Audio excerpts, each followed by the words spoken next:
오늘 여러분과 저는 천국 가족과 영의 효도라는 이 주제 속에서 참으로 우리 하나님께 우리 자녀들로서 어떤 도리와 어떤 예를 우리가 또 다 해야 되는가, 성경을 통해서 한번 살펴보겠습니다.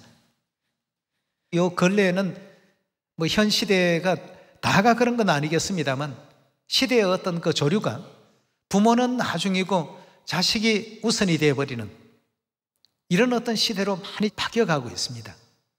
여러분, 우리는 이 믿음 안에서 항상 성경의 가르침이 중요합니다. 우리 가정에 있어서 아버지, 어머니 중요하시고 소중하신 분들입니다. 아버지, 어머니 없었다면 오늘의 우리 자녀들이 존재할 수 있습니까? 없습니까? 절대 존재할 수 없습니다. 내 존재가 있게끔 해주신 생명의 어떤 근원이 부모님에게 있다는 그 사실 결코 잊어버리지 마시고 부모님에게 우리 모두가 또 잘하도록 합시다.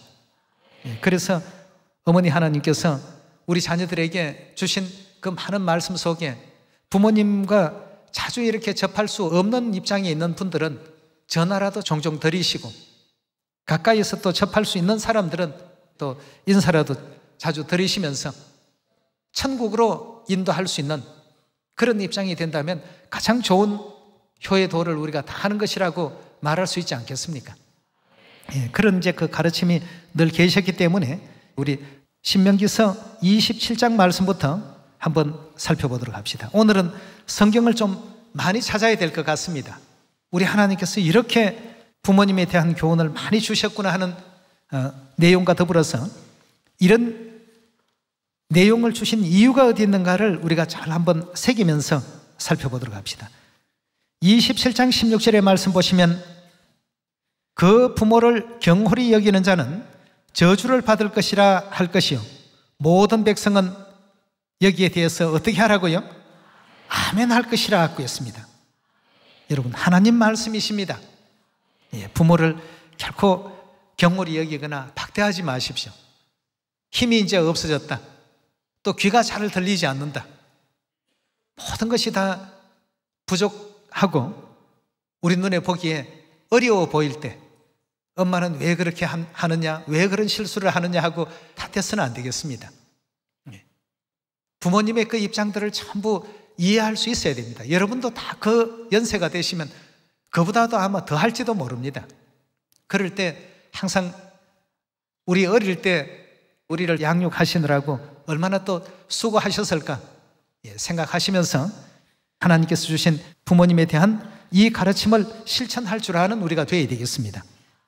잠언서 23장 22절의 말씀 보겠습니다. 너 낳은 아비에게 청종하고 내 늙은 어미를 경히 여기지 말라고 했습니다. 아비의 그 모든 말씀을 잘 귀담아 새겨 듣고 어머니의 그 말씀을 가볍게 여기지 말라. 아이, 그런 것 정도는 나도 다 압니다. 나도 이제 나이가 몇 살인데 나도 이제 어른입니다. 이러기보다도 부모님 앞에는 항상 우리는 콜리게 어린아이고 그 강보의 사이에 있는 그 갓난애기입니다. 부모님 눈에는 항상 그렇게 보인답니다. 그래서 뭐 90 먹은 그 부모님이 70 먹은 아들 보고 길 건널 때 차 조심하라고 그렇게 교육을 시킨다고 하지 않습니까? 아이고, 내가 지금 나이가 몇인데 그것도 모를까 봐 그러십니까? 이러지 마시고, 어머니 새겨 듣겠습니다. 조심하겠습니다. 그게 더 좋지 않겠습니까? 부모님의 그 자녀 아끼시는 그 마음을 헤아릴 줄 아는 우리가 또 됩시다. 잠언서 1장 8절의 말씀 보겠습니다. 내 아들아, 내 아비의 훈계를 들으며 내 어미의 법을 떠나지 말라. 이는 내 머리에 아름다운 관이요 내 목에 금사슬이니라 하고 했습니다. 아버지께서 주신 교훈, 어머니께서 언급해 주신 그 모든 말씀, 거기에서 떠나지 말라. 이는 내 머리에 아름다운 면류관이 될 것이고 내 목에 금사슬이 될 것이라 하였습니다. 자녀들에게 아름다운 관을 씌우고 싶고 그 목에 금사슬을 채우고 싶으신 분이 우리 부모님들이십니다. 이런 어떤 마음을 헤아릴 줄 알아야 되는데 부모님 마음은 헤아리지 못하고 자신의 입장만 자꾸 이렇게 내가 그런 것도 모를까 봐 내가 그렇게 바보같이 보입니까? 이렇게 되받는 말보다는 어머니 눈에는 또 아버지 눈에는 언제나 우리는 강보의 사인 아이처럼 보일 수밖에 없습니다. 그런 내용을 우리 하나님께서 잘 아시고 계시기 때문에 인간을 창조하신 하나님께서 우리에게 말씀 주시기를 아비의 그 훈계를 들어야 좋다고 했습니다. 잠언서 23장 25절의 말씀을 보겠습니다. 내 부모를 즐겁게 하며 내 낳은 어미를 기쁘게 하라 했습니다. 부모님의 즐거움이 무엇일까? 기뻐하시는 바가 무엇일까? 부모를 즐겁게 하고 낳은 어미를 기쁘게 할 줄 아는 하늘 자녀들이 다 되셔야 되겠습니다. 우리 하늘아버지 하늘어머니께서 선지자들을 통해서 이런 가르침을 왜 우리에게 지금 주고 계시는가를 잘 한번 새기시고 이 땅에 살아가는 동안에도 우리 육을 낳아주신 부모님, 육의 형제 자매, 또 영을 낳아주신 우리 하늘 아버지 어머니, 영의 형제 자매, 서로에게 다 사랑과 위하는 그 마음을 가지고 우리가 믿음의 길을 걸어가시게 된다면 종래에는 모두가 다 복받을 수 있습니다. 부모님에게 잘할 수 있고 축복받는 우리 식구들이 다 되도록 합시다. 잠언서 10장 1절의 말씀 보시면 솔로몬의 잠언이라 지혜로운 아들은 아비로 기쁘게 하거니와 미련한 아들은 어미의 근심이 된다고 했습니다. 미련해서 아버지의 그 뜻을 거스리고 어머니의 말씀에 불순종함으로써 근심을 드리는 이런 우리 하늘 자녀들이 있어서는 안 되겠습니다. 20장으로 또 넘어가 보겠습니다. 20절의 말씀 보시면 자기의 아비나 어미를 저주하는 자는 그 등불이 유암 중에 꺼짐을 당하리라.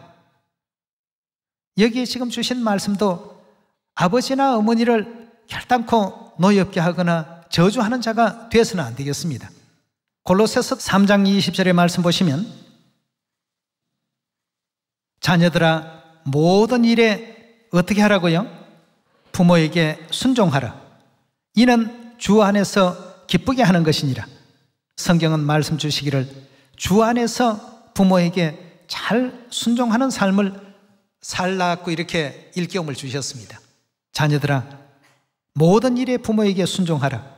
이는 주 안에서 기쁘시게 하는 것이라고 하는데 누구를요?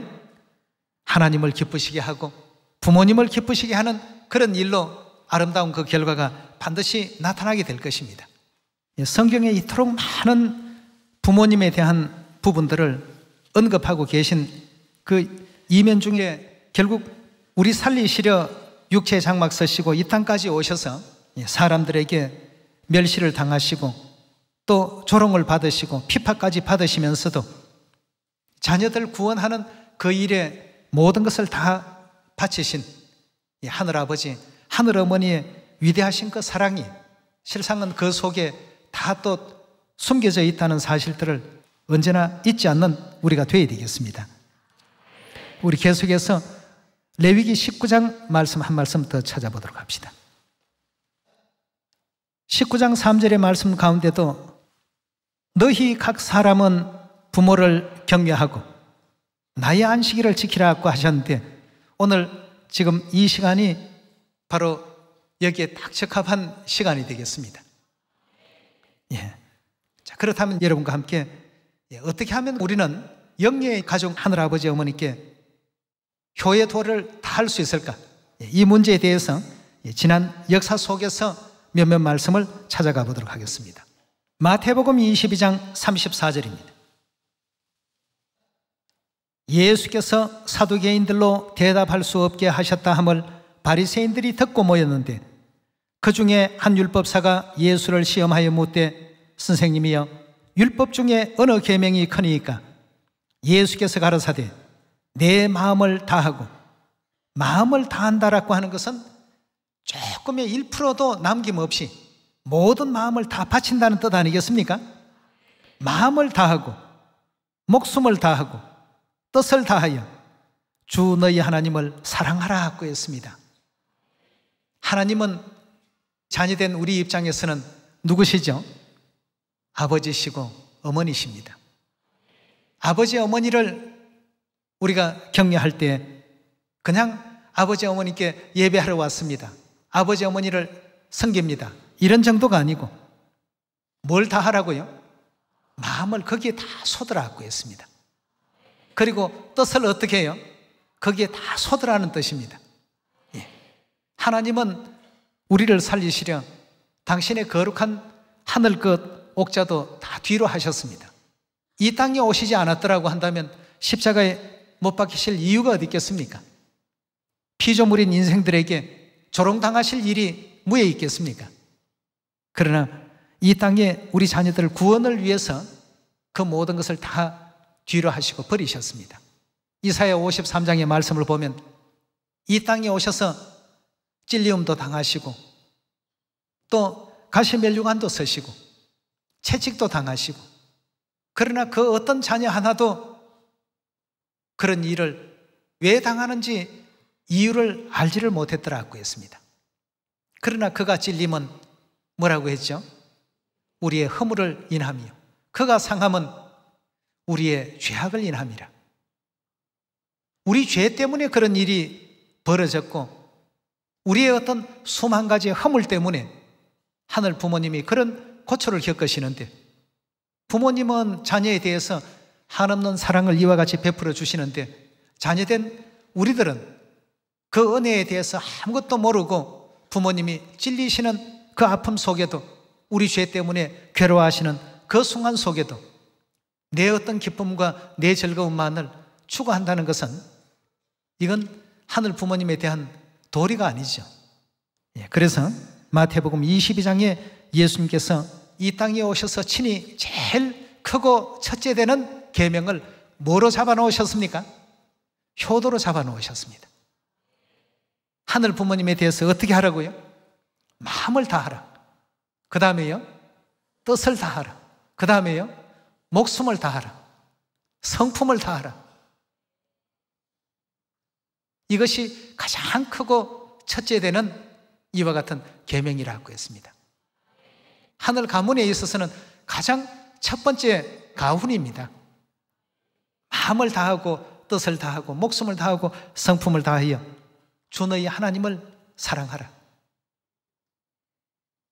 그래서 하늘 아버지 어머니께서는 이 땅의 부모님도 역시 자녀들을 낳으시고 기르실 때 그런 유형의 아픔과 또 고통 속에서 자녀들을 다 양육한 것이니까 부모님을 잊지 말고 그 은공에 항상 그 보답하고 공경할 줄 알고 효도할 줄 아는 그런 위치에 서라고 이런 가르침을 주지 않았습니까? 그래서 마음을 다하고 뜻을 다하고 목숨을 다하고 성품을 다하여 주 너희 하나님을 사랑하라 하셨으니 38절에요. 이것이 크고 첫째 되는 계명이요 둘째는 그와 같으니 내 이웃을 내 몸과 같이 사랑하라 하셨으니 이 두 계명이 온 율법과 선지자의 강령이니라고 했습니다. 여기 지금 용어상 율법이다 선지자다 이러니까 좀 이해가 덜 되는 사람들도 없잖아 있겠습니다만, 그 위대하신 부모님의 사랑을 깨닫고 이해했다면 이 효의 도리와 하나님에 대한 예도의 어떤 도리는 지극히 당연한 것입니다. 비둘기도 자기 부모에 대해서 그렇게 할 줄 아는데 하늘 자녀인 우리가 그리 못했어야 되겠냐 이겁니다. 이 5월 또 가정의 달을 통해서 이 땅의 가족들과 더불어서 하늘 가족들도 함께 또 아울러서 생각해 볼 수 있는 우리의 또 신앙과 믿음이 또 되기를 바라겠습니다. 요한복음 12장 1절입니다. 6월절 여세 전에 예수께서 베다니에 이르시니 이곳은 예수께서 죽은 자 가운데 살리신 나사로가 있는 곳이라. 거기서 예수를 위하여 잔치할새 마르다는 이 일을 보고 나사로는 예수와 함께 앉은 자 중에 있더라. 마리아는 지극히 비싼 향유 곧 순전한 나드 한 근을 가져다가 예수의 발에 붓고 자기 머리털로 그의 발을 씻으니 향유 냄새가 집에 가득하더라. 제자 중 하나로서 예수를 잡아줄 가룟유다가 말하되 이 향유를 어찌하여 300데나리온에 팔아서 가난한 자들에게 주지 아니하였느냐 하니, 이렇게 말하면 가난한 자들을 생각함이 아니요 저는 도적이라 돈깨를 맞고 거기에 넣은 것을 훔쳐가밀러라. 예수께서 가라사대 저를 가만두어라. 나의 장사할 날을 위하여 이를 두게 하라. 가난한 자들은 항상 너희와 함께 있거니와 나는 항상 있지 아니하리라 하시니라 하고 했습니다. 마태복음 26장 6절의 말씀 보겠습니다.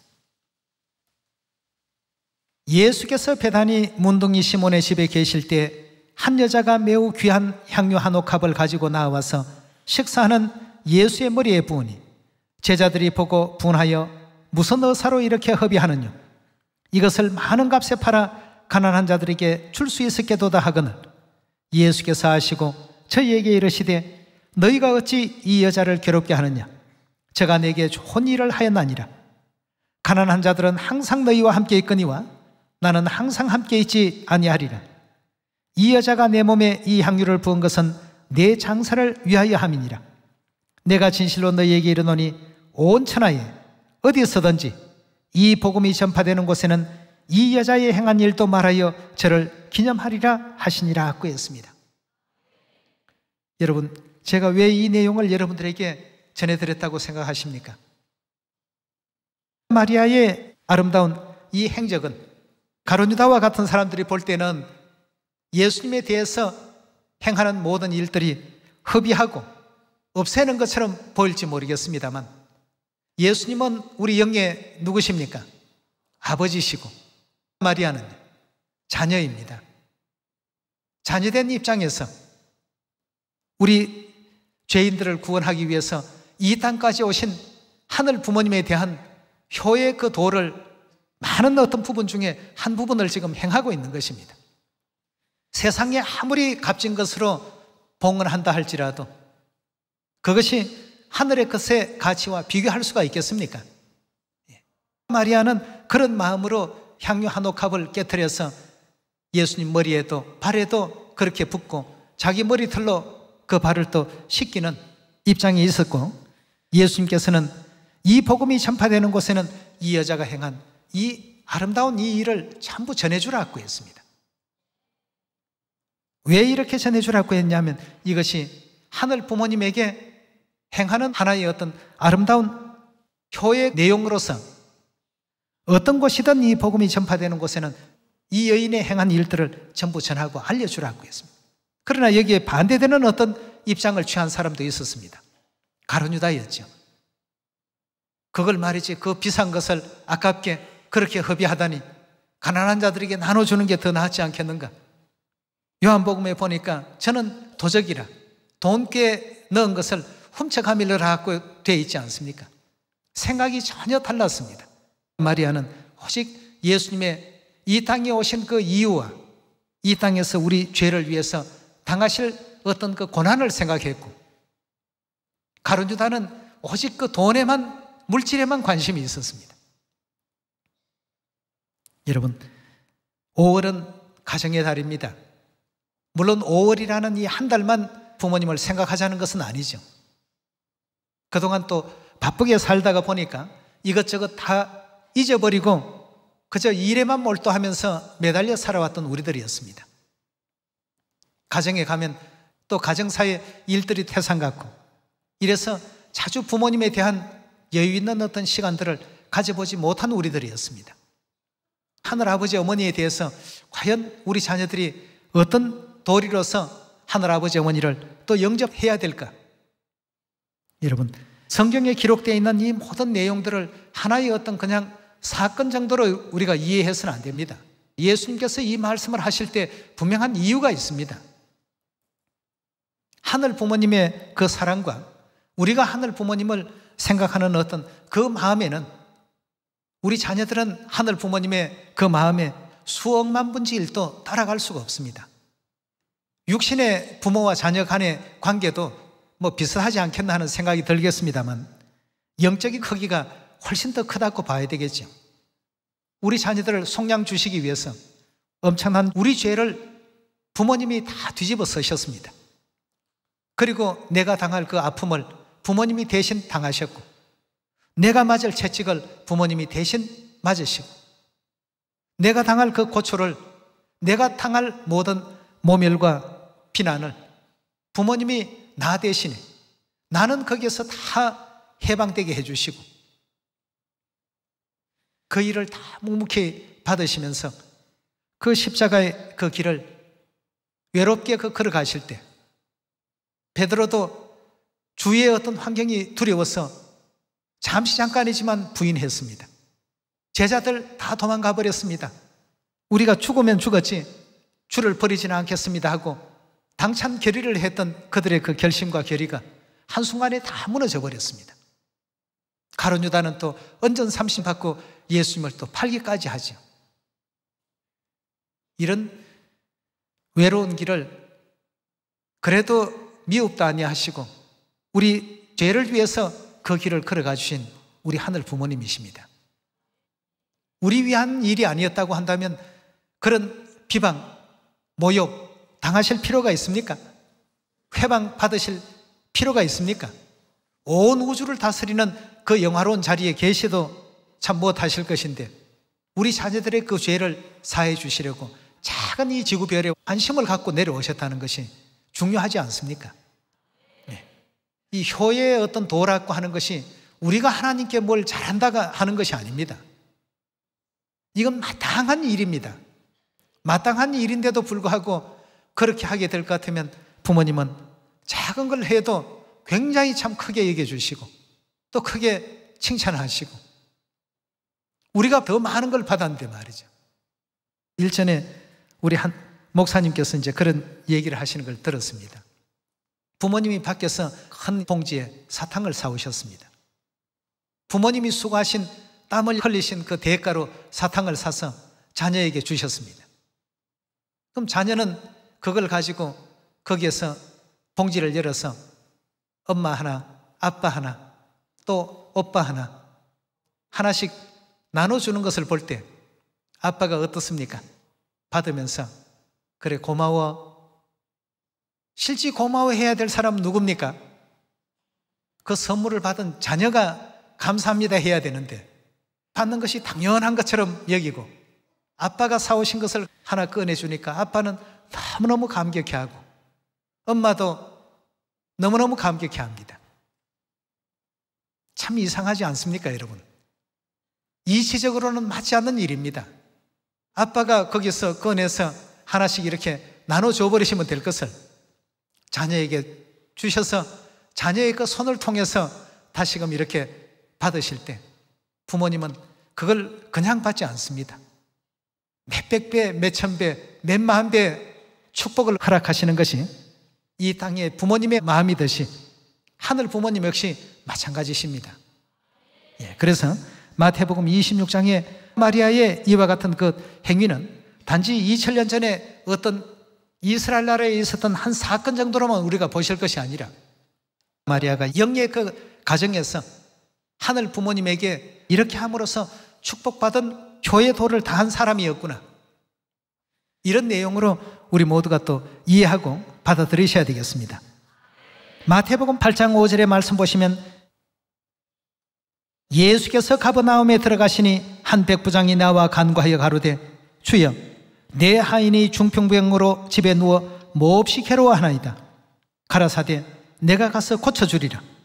백부장이 대답하여 가로되 주여 내 집에 오심을 나는 감당치 못하게 사오니 다만 말씀으로만 하소서. 그러면 내 하인이 낫게 삼나이다.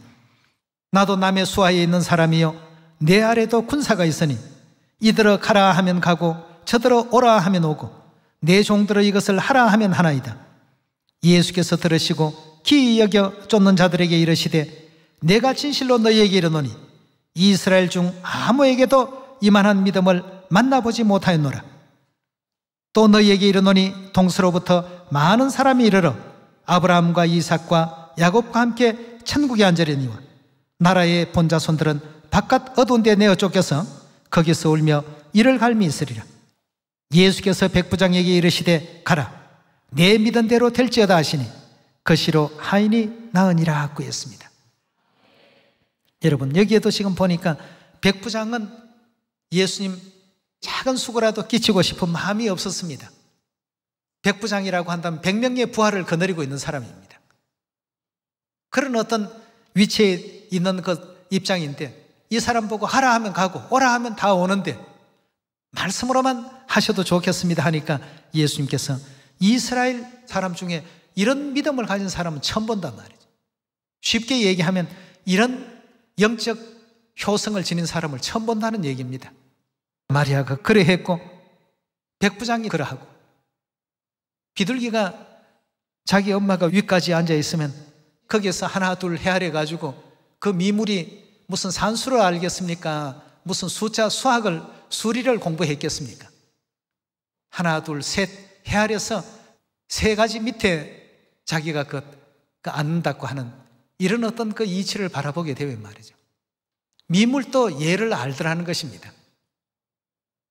우리도 하늘 부모님을 위해서 기쁘시게 해드릴 일이 무엇이 있을까를 생각해 볼 수 있는 장성한 믿음이 되어야 되지 않겠습니까?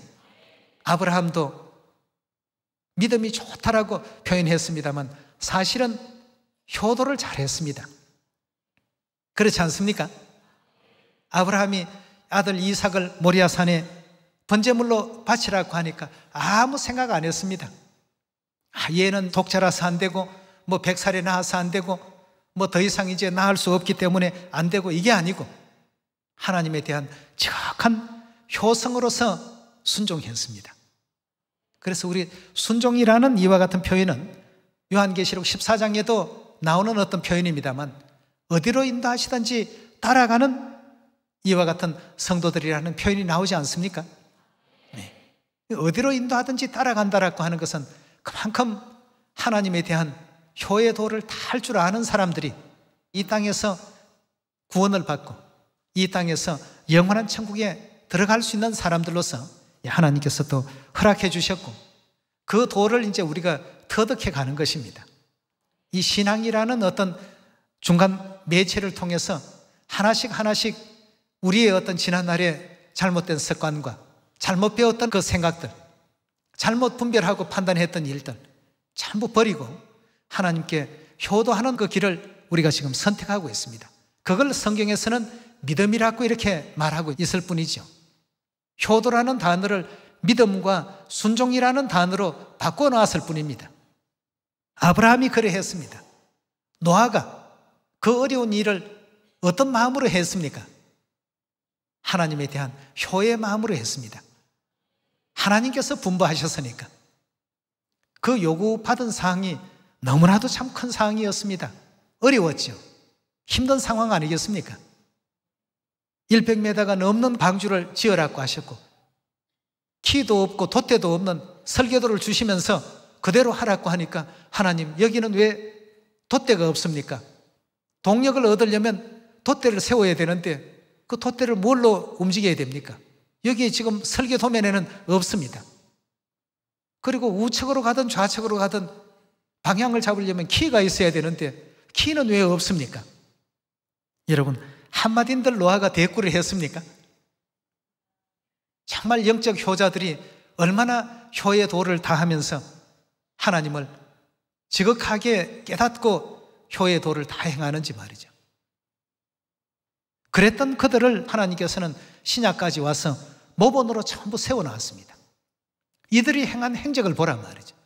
무엇 때문에 이들이 그 어려운 일들을 말없이 그렇게 이행해 나갔는가를 생각을 해보라고 하셨습니다.